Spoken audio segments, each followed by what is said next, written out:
Hello and welcome to another episode of Positive Parenting with Astrology. I am your host and resident Gemini, Maria Rieger, and we have a special guest here. We're talking with Stefanie Fernandes, who was a nurse, who was a healthcare practitioner, who worked in the field of healthcare management, and is now a certified therapist in RTT, which is Rapid Transformational Therapy. Is that right, Stefanie? Yes, correct. And a parenting coach who practices gentle parenting and positive parenting. And Stefanie has a multicultural background, bringing up third culture kids. She's from Austria and her husband is Portuguese. They live in Denmark and have two young sons. So it's really interesting. I don't know if my audience members, I don't think they know a lot about my background, but my mother is from Hungary, but grew up in Argentina, became Argentine citizens. So I have family in Argentina, and my father was German. But I lived in Barcelona for a long time, and my first husband is from Barcelona. So my son spends his summers in Spain and is being raised in the US in a Spanish-Argentine family. So it's a similar kind of melting pot of cultures. So I love that because that exposure to other cultures for kids is such a gift, and it's as important in education as what they learn in school. So I love that. Wanted to point that out. So Stefanie, you have a very interesting background in healthcare and then transition to the parent coaching and therapy. So I wanted to ask you first about kind of what was your parenting or childhood experience like with your parents, and kind of how you were parented, and how did that kind of lead you to this path where to become a practitioner of gentle parenting, conscious parenting, and we'll talk a little bit about what that means exactly, and a parenting coach and RTT. And we're going to talk about what RTT is later. But first of all, I want to know like how you got to that point. Thank you so much for your introduction. And I love that you also have this multicultural background. So you know the challenges, but also advantages of raising kids with different cultural values. How did I end up here? So I'm 40 years old now, and I think everything has prepared me for helping parents now to become more empathetic and just calmer and more gentler in how they relate with their kids. I grew up in Austria in a small town, and back then nobody knew anything about how children develop best, what they need. We were just trying to make it work in families. And there is also, especially in the Austrian background, a lot of war history, 2 world wars that are not very long ago in the big scheme of humanity. So that also plays into how kids had to be raised, like they had to survive. The parents just were busy with surviving. And I feel when I became a mom, things just made sense for me all of a sudden. Like why was I so angry? Why was I so tense all the time? Why was I in survival when all I wanted was this little baby? And now this baby is here and it brings me into fight or flight mode. And I think a lot of the times, there's so much love for my culture where I grew up, but also a lot of pain. And I had to come to realize that both things can exist at the same time. And this is actually what makes it possible for me to grow. And in my family, so my parents got divorced when I was very little. I think I was 1 year old. But I still do remember. I have still flashbacks of how they fought in the kitchen and the big emotions that came and the problems that they experienced in their relationship, but also what does this mean for raising a family? This is not how I expected it to be. We start families thinking and wanting and wishing for a harmony, for a good life when we have kids. And that just didn't happen for my parents. And later on, I learned that this is actually one aspect of what we are looking at when we're looking at adverse childhood experiences. I grew up thinking that's the most normal thing, that parents are divorced, especially because my mom remarried and I grew up with a dad that I called dad. So he was always around and he loved me and I love him. And still this experience of my parents divorcing, in that still I consider post-war time, they were raised by parents that had to rebuild the country. So the nurturing, the safety, the feeling, oh, I can relax here in this family. They didn't really experience that. And that comes to, and that impacts a lot how we parent, how they parented. And so even though I grew up in a, I would say, rather harmonious home, my needs as a child of 4 kids, I would say, were not met most of the time. Right.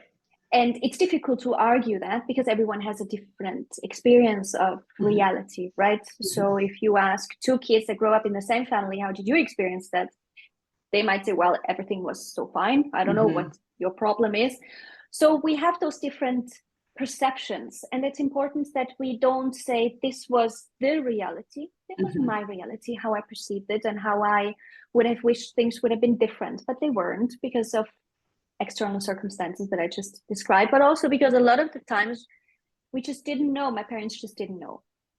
What I know now, like the research that is available for me, the evidence that is there, I mean, I can trust that because I know that researchers have looked at certain behaviors and looked at interventions and saw, okay, this is the behavior results from an unmet need. What are the unmet needs? Like all these things didn't exist back then. We were not really aware of that. And so I grew up with 4 siblings, and I always felt I have to find a solution for myself. Right. You know, and when you're very little and you feel like, okay, nobody is here actually understanding me. As a child, it's very black or white. You feel like, do people understand me or they don't understand me? It's not that nuanced. You don't remember. You don't have the sophistication yet, right? No, simply because of your mental development, you can't understand it. So that's why it's so important that we are not looking at what we give our kids and what we do for them, but rather how we make them feel. And how I felt was most of the time that I have to find a solution for myself. So I'm not backed up here. People are not really understanding. They're very busy.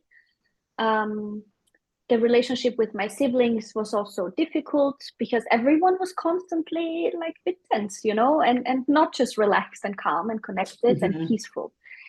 And I moved out when I was 15, 16 years old. Oh, wow. So very early, and I didn't Really even young. notice that. So young. I didn't even notice that this was that's a red flag. Right. I was like, I can make my own money.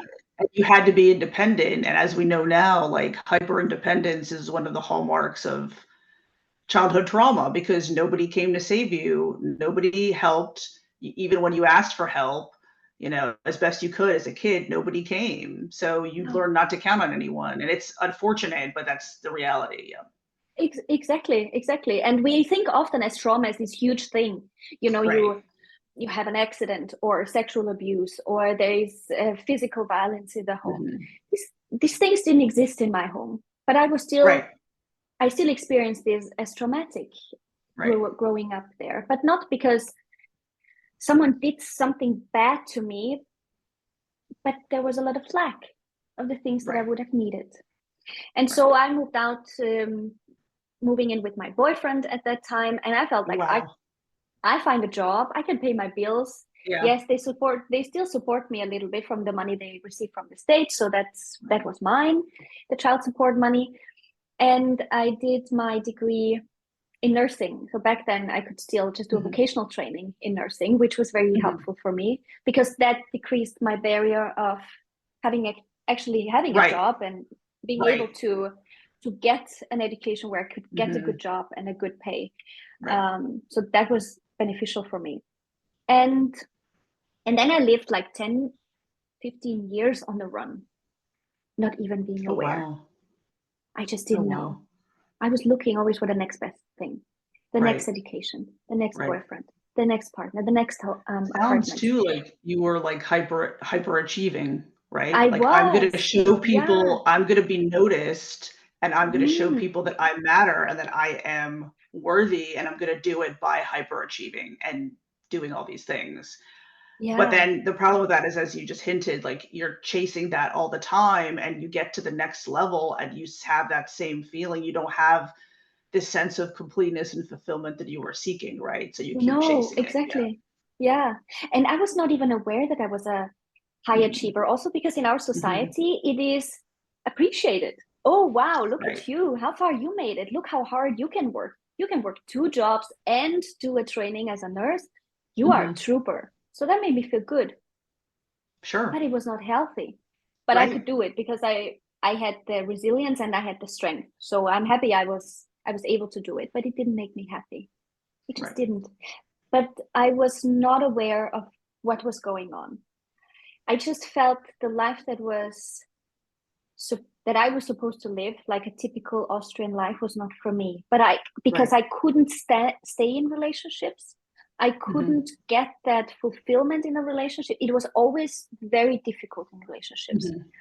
It was dramatic and toxic and unhealthy, to a point where I thought, who is this person? Who is this Stefanie? Like, I don't understand it. So I stop the relationship, I break up, and I move on to the next one instead the next of one. It's the same, it's different person, but similar dynamic, right? Exactly. Exactly. And then I met my husband, who was very different. So he grew up in a different culture in Portugal. And for the first time, I started seeing that there's not one right way of living life. And there are many opinions that are as valid as mine. And it sounds, of course, when you are aware of that, it does, of course. I mean, why were you so rigid, Stefanie? But I was just rigid because I didn't have the awareness and the capacity. So he really opened my world, I would say. And I started seeing that there's a different way of how to handle conflict. He was not reactive at all. He has no ego. He was so patient.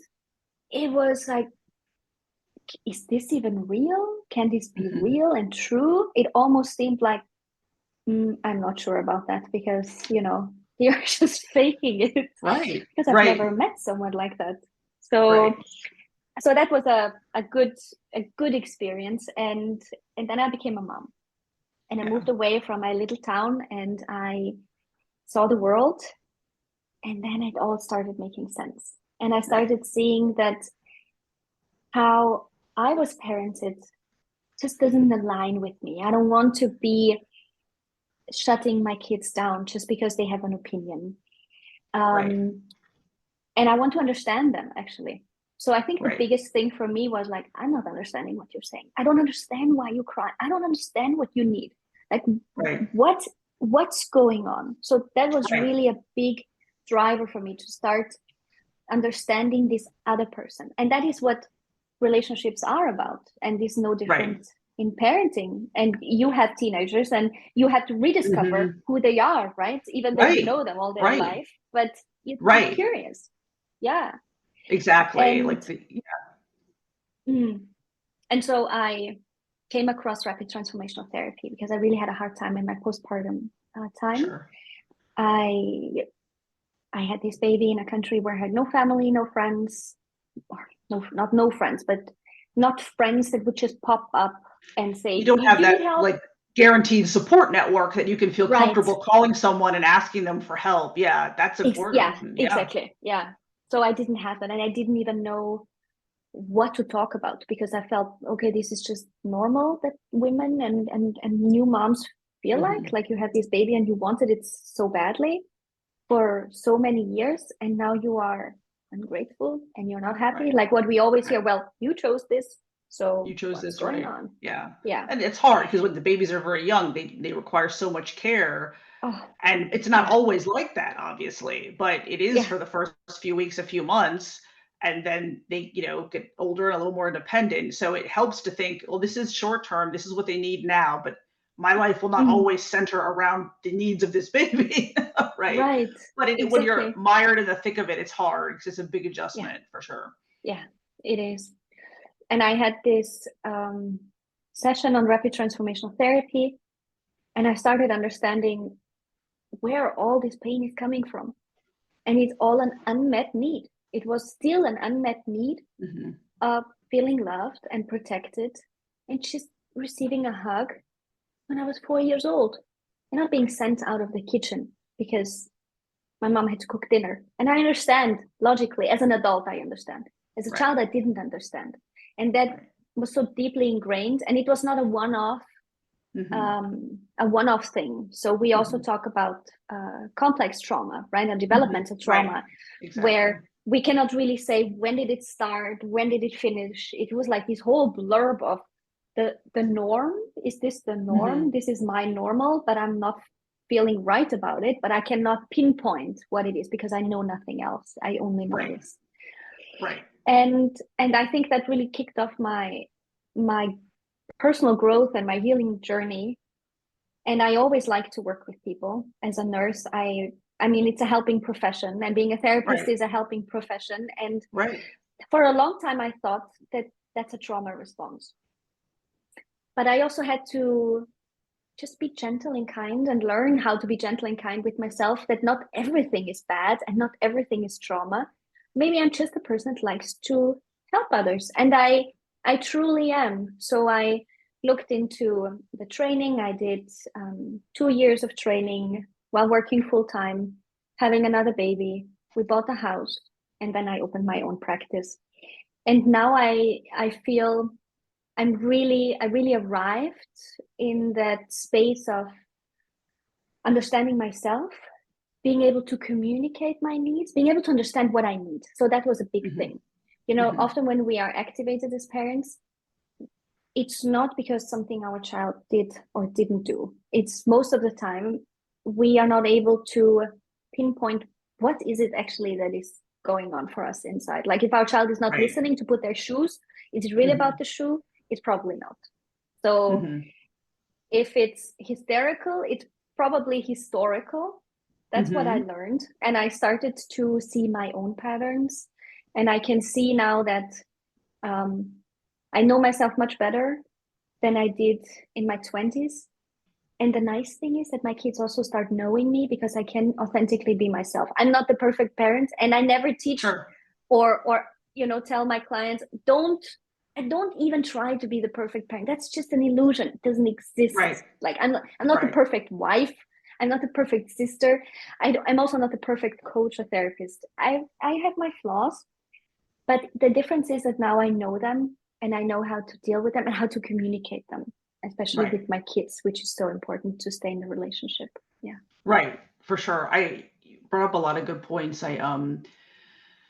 Gabor Mate says that when, you know, a child is conflicted between attachment and authenticity, attachment to the caregiver versus respecting their authentic self, you know, attachment wins every time because the child has to attach. So we have this whole generation of adults, I find, in our age group where, you know, they had to oppress their authenticity for so long. And now it's like you said, who am I? What do I want? They're confronted with these questions. And I talked to an authenticity coach last week on the channel, and we talked a lot about that. So, and the other thing what you brought up about complex trauma, you know, we think of, when I was younger, I thought of PTSD as you have an accident or, you know, something like this, and that's this traumatic event, or one episode of very bad abuse. That's a traumatic event that leads to somebody having PTSD. I had no idea about complex PTSD, which is what Bessel van der Kolk talks about in his book, right? The Body Keeps the Score. And he said that children who have consistent, healthy caregiving and have like one really traumatic event, like an accident or something like this, or a death in the family, they are able to deal with it way better than children who had what he calls inconsistent or neglectful caretaking, and thus complex PTSD. So that's the key, is the consistent, you know, healthy caretaking. So I get a lot of questions from parents, and I don't think about, you know, my life since I've had my son too. Well, he's had to deal with this. He's had to deal with divorce. He's had to deal with step parents. He's had to deal with deaths in the family and all these things. And I think, man, I hope like he is able to grow up emotionally healthy.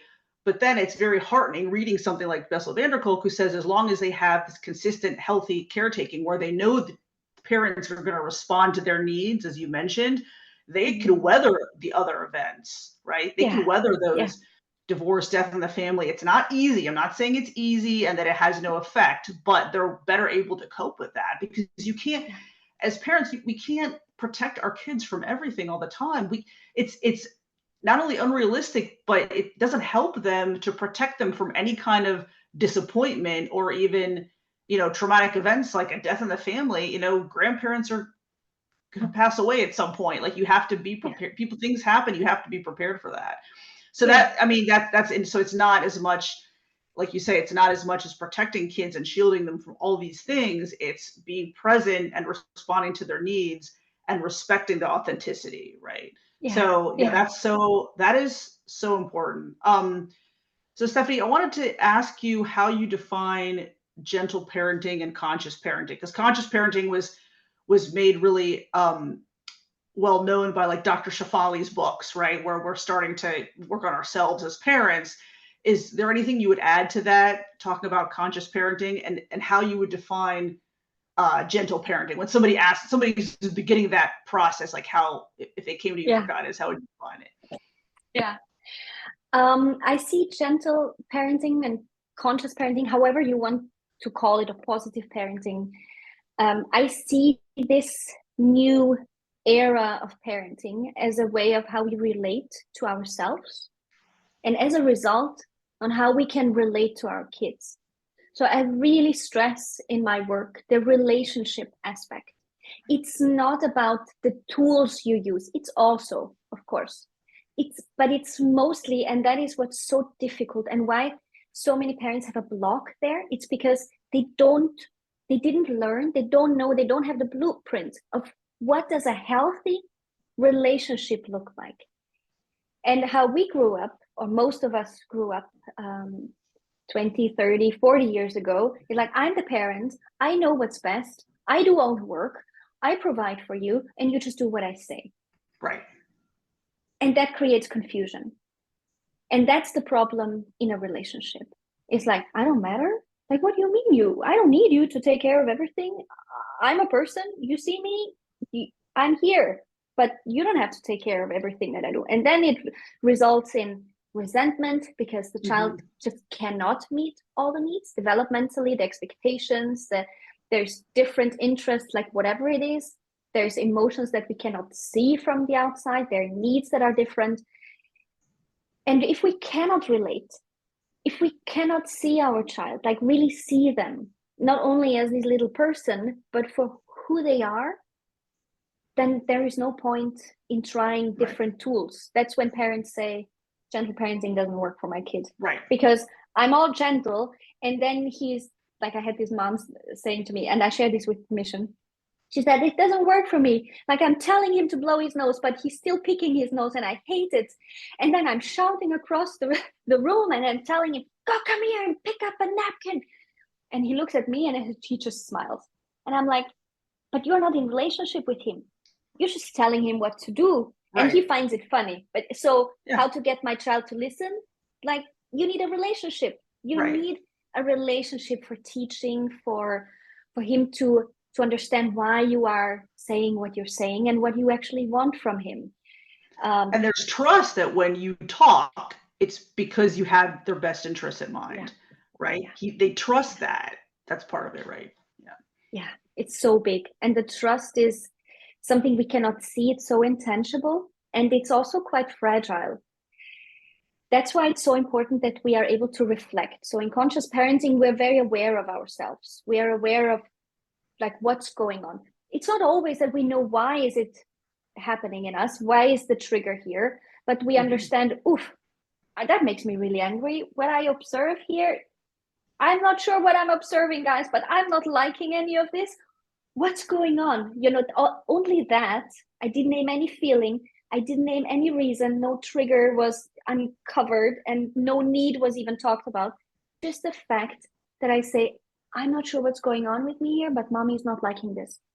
Let me figure this out. Is already conscious parenting. That's already being aware and not shaming the child for my own behavior and my own feelings, because these are mine. And we all know that. Like, we hear these things of, other people are not responsible for emotions, and you have adult relationships where in in a relationship you feel like, okay, she's mad that I didn't call her because I'm late in the office today, the husband says, but I'm not responsible for her emotion. So she can be upset at home however she wants because I'm not responsible for her emotion. But what he's missing is the communication. Right. So, and that's what we need to focus on, that we communicate with our kids. That's how we stay in relationship, that we explain them what's going on for us, and they will learn from that. It's working on the relationship and making sure there's that relationship and attachment and connection where the kids trust, oh, the parents do have my best interest at heart. So I'm going to listen to them. And it's also, as the kids get older, that, when they don't always take the parent's advice, a parent can sometimes let go of that, right? Now, obviously, there are some rules that are necessary for complete safety, and that's different. But, your kids are not always going to take your advice. You can give it, you can guide them, but especially when they're adolescents and teens, like with grades, I hear that a lot. Well, my kid needs to get good grades to get in a good college. Okay, but is it really up to you? I mean, obviously, if you're doing all the work for them, you're not helping them, because at some point they're not going to have you to do all the work, right? It's very disempowering. So they have to take responsibility for their own stuff. And if they have, they get X grades and they have the potential to get better grades, well, I mean, at some point you kind of have to let that go and focus more on the learning the material than the grades. Because that's, I bring that up a lot on this channel. If you're focusing too much on the grades, then you may be suggesting that the child's worth is tied to this performance, academic performance. You don't want to suggest that, because that has the risk of creating people like us that we used to be hyperachievers, right? That can't stop because we need to want to be seen and recognized. So it's about learning the material, right? And you can have frank discussions with your adolescents and teens and say, hey, you will need really good grades to get into certain colleges. It does have an effect on university applications. I'm going to tell you, what you do with that information is up to you. But at some point, it's a lot to do with kind of letting go of control, right? Especially as the kids get so older. hard. It's so very hard. It's very hard because the parents have more life experience, and we can see natural consequences coming. And sometimes you have to let your children, experience the natural consequences so they learn. I always say on this channel, natural consequences are an excellent teacher. So obviously that's different from rules about safety and things. We're talking about when the kids get older, but that's, all very important stuff. And I definitely, parents in our position, I've talked to a lot of moms who have that need to control outcomes and environments and what their kids do. And it's disempowering to the kids. It does not help the relationship. And at some point we completely burn out. It's just not a healthy way to be, right? So I love that. It's focusing on the relationship, that there's trust, that there's attachment, and kind of everything else flows from there, right? Kids naturally want to collaborate because of the relationship. And this is good news, because if it's about changing the parents, we can do that, because we can change ourselves, right? You can't change other people, whether it's your kids or a partner, you can't, but you can change yourself. So if changing yourself transforms a relationship positively, that's good news, because we can have an effect on that. Yeah, it is. And also it's so much more empowering, because we are not constantly waiting for others to change and sitting in our, misery. And also our kids change, right? They are babies and they're toddlers and they're school, preteen, teenagers, the young adolescents. Where do you start from here? It's a constant chasing. It's a constant stress that you are experiencing as a parent if you are not focusing on the relationship. And I tell my 6-year-old, I have no idea how I can help you that you do your homework. What do you think? What would you need? And he goes like, I just think I need you to go. I need to do this alone. And I'm sitting there, like a hawk over him. And it doesn't work. So what do you need? I need space, mommy. I need space. The fact that he can say that without me, I don't feel rejected. I feel like, great, you have the solution. I like this, because that empowers you. And also it makes him aware that that's just what I need. And in 5 years time, I feel overwhelmed with the task. Maybe it's because I cannot focus enough when there are many people around. Maybe I can tell my teachers, for me, this is difficult if we're 20 kids in class and I need to do this test and people are getting up and are eating, people are talking. I cannot do this. So he learns about himself. And that's the nice thing about when you parent in a relationship, is that the child finds the solution. And I, of course, as a parent can say, well, yeah, that sounds about right. Or, well, that doesn't sound about right. Like you cannot do your homework while watching cartoons. But okay, good try. We're not doing that. Right. Yeah. So our kids are, the point is that our kids are developing. And if you focus on the relationship and on the being in communication with them, you're much less stressed that you have to find a solution and you have to control it, because it's not possible. You simply can't. You don't know what's going on for them. Right, exactly. So there might be things not having to do with you and the parent-child relationship, stuff happens. And I like the example you talked about with your son, because gentle parenting is not helicopter parenting. The helicopter parenting where parents are uber involved and they're checking the kids' homework to make sure it's 100 and they got everything right and things like this. And did you do this? Did you do this? And I need to edit your essay and blah, blah, blah. That's not gentle parenting. That's not positive parenting. Gentle parenting is, as you said, empowering the children and working with their independence, their increasingly age-appropriate independence. It's not doing everything for the kids. That's disempowering. And then eventually they're going to go to college and, well, the parent's not here. Well, my parent used to do everything for me, so I don't know what to do. Like, you don't want your kids to get to that point. I'm preparing my kid for a few years for adulthood and living on his own. So he has to be independent, make good decisions, and organize his life. So, and he needs to do that independently, right? So, and they obviously can always call me for guidance and questions. I'm always here for that. But they make the ultimate decisions about that. So very important distinction. And Stefanie, I want to make sure I ask you to describe what RTT, rapid transformational therapy, is, because I've heard a lot about it recently, that it's more solutions focused therapy, that it's very helpful for parents like us who have complex PTSD. So what can you describe for listeners, kind of what it is, what it entails, maybe what people do when they're going through a session?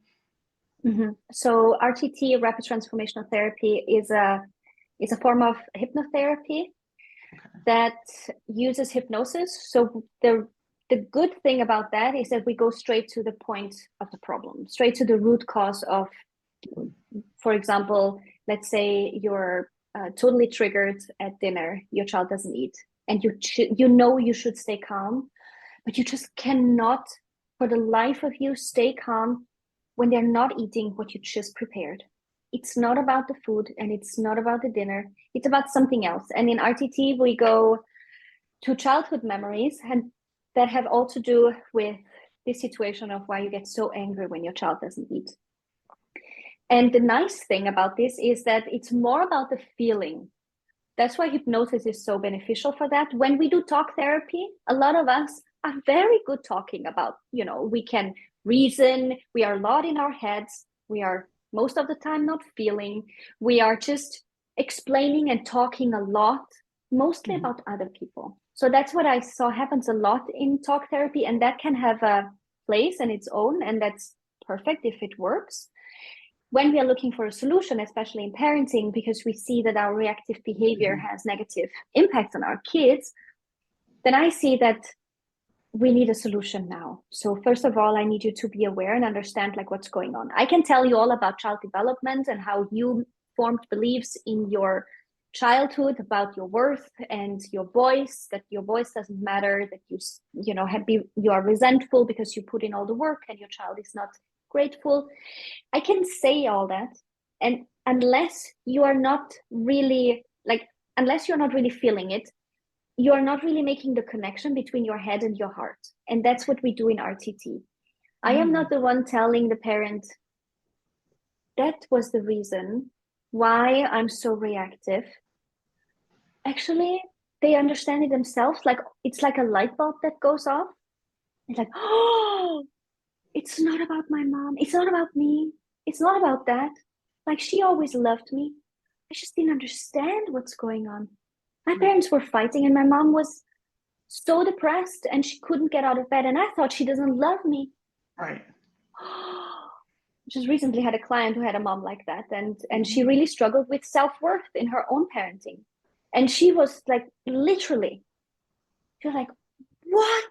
All these years I felt that I felt that it was about something else, but it's all about that. And so the whole belief system, how we see the world, how we see our role as women, as moms, how we relate to ourselves, especially when we grew up with complex trauma, what you said before, who are we? This authenticity, this self that we are, that is still there, but it's buried, we bring it back. So this is who I am. What I need is actually just saying, well, if you don't want to eat this, you don't have to eat it, but let me just figure out a solution together what you want to eat so that I don't spend 45 minutes after a long day cooking this lasagna if you're actually not eating it because you don't like food that is mixed up, like whatever it is, you know? Kids have weird things that they grow out of a lot of the time, these weird exactly things. Yeah. Yes. But in the moment it can seem like that will never end, and what's actually the problem? So with RTT we look really inwards and see where is the root of an issue, where does the guilt stem from, why is it so hard, why are we so hard on ourselves, what is that inner critic, is this ours or is this someone else's? Most of the time it's not ours, it's someone else's voice that became our own. And then we do inner child healing. We upgrade the child. So we bring that 4-year-old that they met in hypnosis, seeing in front of them, and we bring that child and integrate this part into the life we have today. It's a bit similar to internal family systems as well. Okay. Where we see all these parts that we have, all these behaviors that we have are here for a reason. They were once our best solutions. And for many parents, it's still the only solution because we simply don't know how else to react. We don't know how else can we communicate, how else can we become aware, how else can we make ourselves heard unless we yell. And then it becomes this self-fulfilling prophecy when you don't listen until I yell. Well, you're yelling, that's why he's not listening, and then you yell louder, and then he's listening because he gets afraid. So and the kids also in fight or flight and now can't process and retain information because they're kind of in flight mode, right? Exactly. Someone that is afraid and feels threatened cannot listen and cannot hear well, cannot understand. So that's why anxiety kids, when they go to school, they find it really difficult to learn because they simply cannot understand. They're so busy keeping their bodies working that they are, I'm here, I'm good, but I cannot hear what I'm being taught about algebra because I'm so busy with my anxiety. And so we do a lot of inner child healing, and then we look at the life we have today and what is it what that person might need, that mom. And that's very individual. So the person, that client that does the RTT session really starts understanding themselves and seeing what is it that I need. I put all of that in a meditation recording, what they need and how they want to respond instead, all the qualities that they already have, but they forgot, kind of, and they listen to that meditation recording for 3 weeks. That's how long it takes to build a new habit. And that repetition helps the neuroplasticity to really form like new connections in the brain. So everything that we experience has a response in our brain and our body, and we need new ways, new neural pathways. So that's why they listen to that for 3 weeks. And the results, since I used that with parents, have just been out of this world. So my clients have one session on anger and they go like, I can be so much more empathetic with my child. Like now I see the whining as like, what do you need? And before it was, I cringed inside, Yeah. Stop whining. I'm not Stop whining. I can't understanding. take it. Stop. Yeah. I can't take it. Go to your room or stop it. Like, stop it. And now it's like, what do you need, baby? I can hear that you are not feeling well, because when you talk like this, whining, there's something not right. What do you need? Let's figure out what you need. And that's all we need. But that takes the body to be relaxed. We need to stay calm. And we ourselves cannot be in fight or flight. When our kid is whining, we cannot listen to them and we cannot connect to them. So that's why RTT is just so powerful, because it's so quick compared to other therapies. And we are just bypassing all the noise around that we think is the reason or other reasons for our behavior. We just go right in. Yeah. So it sounds like it's mostly about helping adults self-regulate, right? Learn to like figure it out, and it gets to the root of that, as opposed to mindfulness, meditation, exercise. That's all wonderful. I do all of that stuff too to help calm my anxiety, but this is getting to the root of the issue, right? Yeah. So and it's helping the adult emotionally regulate so that the kids can co-regulate with the adults. And that was my experience. I remember when my son was little, and I found myself yelling a lot, and he was very distressed at my yelling and crying. And I remember one day thinking, I am not doing this right. I don't like this. He's trying to attach to me and I'm just angry, and I have to figure things out. And I willed myself to remain calm. I said, first thing I'm going to do whenever he has a tantrum, which is normal for this age at like 5 or 6, I'm going to be calm. I'm going to find a way to be calm and not absorb that energy. Right. And I did. And after a while, and it took like almost a year, of course, he got older and more, emotionally mature. And he would calm down. He would start to calm down more quickly because I was calm. And then eventually he would be able to say, hey, that really hurt my feelings. And I was like, oh my gosh, that was like the biggest parenting accomplishment, that instead of him having a tantrum, now he could tell me that really hurt my feelings, or I'm upset because X. And I would say, okay, what I'm hearing is you're upset because this happened. Yes, exactly. Okay. And you didn't feel whatever, like you were considered, right? Like your pity was considered. Yes, that's right. Okay. Like I get that.